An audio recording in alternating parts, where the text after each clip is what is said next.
He's walking on the side of the road with the two children, like he's taking them for a walk.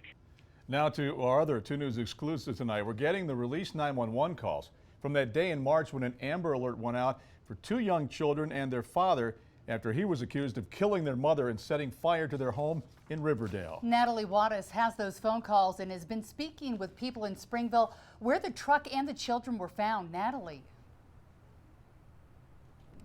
After Ricardo Trujillo Rohel's truck was spotted here, 80 miles south from where he took off from, 911 calls from people in this area flooded into dispatch.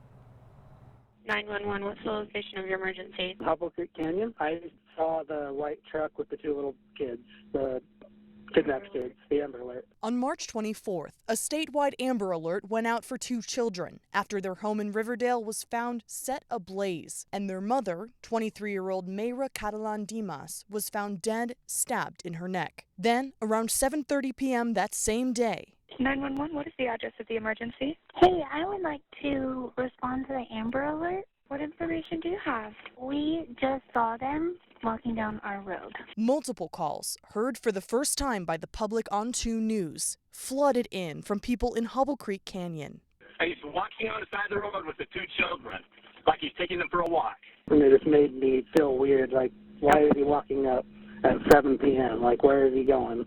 And then we saw the truck. 4 callers, all reporting to 911 they saw who would later be identified as Ricardo Trujillo Rohel walking up the canyon on the left fork of Hobble Creek Road. Okay. Like I said, there's no shoulder or anything, so they're pretty much in the road. But it's a white F-150 with fender flares and looks like some kind of logoing on the side of it. Okay. And I didn't get that because it was broke down, and they're walking up the road. So I didn't notice them until after I passed them. And it looks like to be a 2-year-old and a 3-year-old. They're wearing flannel jammies. They're like red and black. He's wearing like, I think, a gray hoodie. All of them Hispanic. And like I said, they're walking right up the road. Every call taking only roughly 3 to 5 minutes to supply this vital info to law enforcement. How far from the truck were they? Couple minutes drive. It's tough to say a couple miles. In a couple of calls, the dispatcher reassuring the callers. And we do have deputies on the way. Okay. I spoke with the Utah County Sheriff's Office last month, and they told me it took them just 16 minutes after those calls were placed to apprehend Trujillo Rohel. Live in Utah County, Natalie Wadas, KUTV 2 News. Natalie, thank you. Proof that Amber Alert works. Community members in Springville tell us they're not surprised people in the area jumped in so quickly.